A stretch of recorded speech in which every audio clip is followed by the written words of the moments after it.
Okay, let's talk about work friends. Should we have them? Do we need them? Smart, stupid. Let's talk about it. Now, I want to talk about this because I get a number of requests for referrals in my LinkedIn, in my real life, all the things. And I've also asked for referrals. It's how I've landed some of my jobs and some of my opportunities. But what I always think about, and I'm thinking about it a lot in this season, especially as people are navigating um, such a weird job market. How do you ensure that if you are impacted by a layoff, a riff, whatever, it is easier to find another job? Now, it's not guaranteed, but it's easier. And that's what I want to talk about in this video because there's so many tips and tricks and hacks for landing a job. But if we're being honest, more and more, the biggest hack is relationships. It's humans. And it's funny when you have this AI conversation because people, funny as in SOS, not funny as in haha. Okay. When we have this AI conversation because people are like, oh, AI is going to take my job. But then at the same time, there's a lot of AI usage, especially we see this with resumes. So not everyone's resume has the keywords, it has the the correct sentence structures and all this stuff to make your resume look good. But when everyone's resume looks good, then how do you stand out? So in today's conversation, I want to talk about friends at work. Should you have them? Should you not have them? Let's get into it. And the reason for this is that one, people talk about the secret job market a lot. And the secret job market is essentially relationships. Is someone telling you about a position before it's made public, or is someone telling you about a new thing that they're building? Is someone telling you about, oh, I know a friend who needs exactly what you need, right? That is what the secret job market is, especially right now more than before. So really, when we talk about how do we survive in this job market that is constantly changing, constantly tweaking, and there's less visibility, it's through that. A lot of people ask for referrals. We're told to ask for referrals. Go on LinkedIn, ask for referrals. When you ask for referrals, someone will most likely refer you. Why? Because transparently, especially if you work in tech, and I'm assuming that some other places, when you refer, you get a bonus if the person is hired. Now, if we're just talking about risk and gambling and all those things, it does not necessarily hurt you to refer someone because, hey, if they do get hired, then I get something. But there are levels to hiring. On the back end, when you go to refer someone, you have the option of saying, like you are a witness or a connection. You're a connection, meaning that we are maybe in the same group. Maybe you're an alum of the same college. Maybe you're part of the same sorority or fraternity. Maybe you're part of the same volunteer group. So I'm aware of you. The fact that we're in the same circle probably means you're cool peoples. The fact that maybe you even reached out to me on LinkedIn, that shows some gumption, right? So for that, I will click pass the name along. Literally, that's one of the boxes. And what that is signaling to the HR team, whoever's hiring, is that there's access. We are in the same sphere of access. It does not tell me more than that. And more these days, people have more and more access to the same thing. So like how strong is that signal to the HR manager that this person should be a second look? Who knows? But it's definitely a higher signal. So if you're someone who's just sending in your application with no referral, you're here. If you send if you send in your resume with a referral, even if it's just an access, at least you're still a little bit higher, right? So then there are tiers. So the next tier becomes, if I'm referring, I will click I know of their work, something like that. And that is kind of like a reputation witness. That's a familiarity. So that is, maybe we worked on the same in the same company. Maybe I've heard through the grapevine that you're great. You know, when a coworker starts working with you, and they're like, "I've heard so many great things about you," or "Your work precedes you. I know you worked on this account." That is saying that I may not know how you work day to day, like we haven't interacted in that way, but I've heard enough about you that. I feel more confident attaching my name, my reputation closer to you, right? So if we're looking at the ladder, now we're one, two, three. Now, what is the top? Or maybe what is the pyramid? And the pyramid, which is the rarest, is that you have a work witness. And a work witness is I watched them do it, and therefore this referral is I'm giving my full credibility. I am putting my full weight behind this. And the reason why we want this is because essentially, like I said, if we're looking at a pyramid, this the fewest number of people who are up here, and I'll do another video about even higher than that, but you're getting higher and higher up the pyramid to where, like, okay, maybe I'm submitting my resume, but now I also have this credibility stamp. So I'm out of all these cold applications, I'm at the top. Now it's a whole nother video about just like the manager or the person who's hiring bringing you in, right? Or you getting poached, right? You being a lighthouse. But that's another video. So if you want to let me know. And that's where you kind of want to be. You want to be in those two higher ones. Right. But essentially, how do you even get here? How do you get to the point where someone is being a witness to you and stamping that credibility? And how do you get even to the point of the hiring manager is bringing you on and or you're being poached? And that is honestly through relationships. Now, I am not arguing for you telling coworkers all of your business.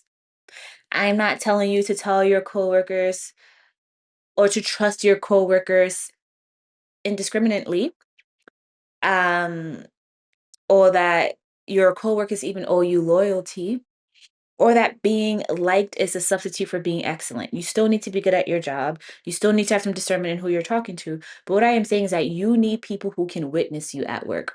You need people who will stamp that credibility next to your name. And if you do not have that, it makes your job search so much harder, especially in the year of our Lord 2026 and beyond. Okay. Right. So, what I'm arguing here is that you need relationships with people who have seen you perform under the specific conditions of your workplace. Because how many of us like know that our friends don't really know what we do? We don't even know what our friends do. Like you might know their titles, you might know what their company does, but you do not know their work persona, right? You do not know how they show up at work and how they get work done and how it is to work with them, right? And you need someone who understands you in that very specific way to push you forward in what? In work.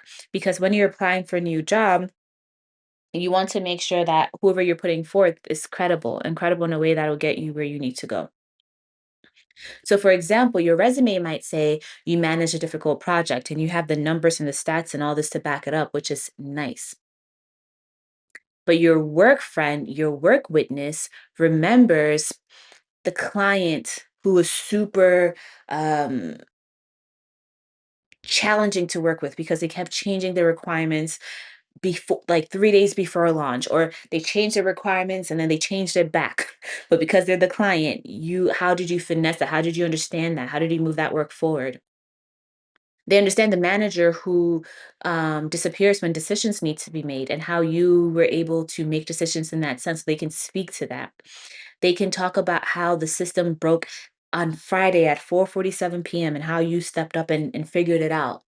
They can talk about how you're calming when you're around, how people know things will get done, how you're trustworthy, all those things that companies care about. So that is witness credibility, and that is what you want in your corner. And you can really only get that. Um, you can only really get that for people who've worked with you, right? So that is witness credibility. And this connects to a video I believe I made yesterday of what happens because I'm here. So you want to answer that for yourself when you're looking for a new job, when you're looking to pivot, etc. However, in that conversation of what happens when I'm here, you can answer that for yourself and you can share that out loud, but you're one of one. You need other people to validate that as well. right? So, and this is where your work friends then come in, and the people who can confirm what you're saying. And again, work friends does not mean besties. It does not mean anything else. It means really and truly a witness. So you don't have to be talking to this person every single day, but you can reach out to them and say, "Hey, I'm doing this. You were someone I really enjoyed working with, etc., etc." Or remember when we did this project together? Do you mind stepping in as a reference or whatever? And also, you can even do this earlier by having them um, put a what is it called? Put a recommendation on your LinkedIn. Right. That's another way that you can show and elevate that without necessarily like running to them 5 years after the fact, actually, 2 years after the fact, whatever the case may be. Because if you say, "When I'm here, things move," that is you positioning yourself. When somebody else says it, then that becomes a reputation, and you want that reputation, right? So the witness ladder, again, is, um, level 1 is the connection. I don't really know her. Who is it? Kiki Palmer. No, not Kiki. Aretha Franklin. Let me go Google it real quick. I'll be right back. I didn't even have to Google it. I know what I'm talking about. So Kiki Palmer says, sorry to this man. Okay. Sorry to this man that you don't want that. But Aretha Franklin said, pretty dresses, pretty dresses. And that is what you get on that connection level. They're like kind of like, I know her, she's cool. They'll pass on your resume, but it's not strong. They know your name, they know your professional category. That is useful, yes, but is a strong evidence, no. So that's where we move to the second, which is the reputation witness. And it's saying, I know her, we've been in the same professional community, and I've heard good things about her work, right?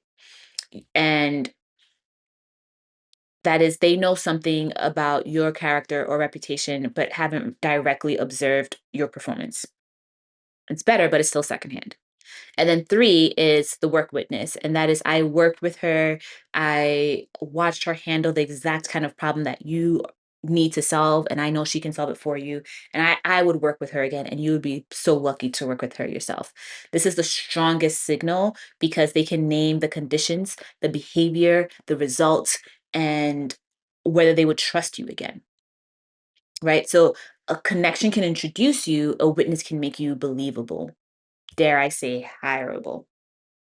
So I just wanted to share that in so far of work friends because I used to be a big proponent of no work friends.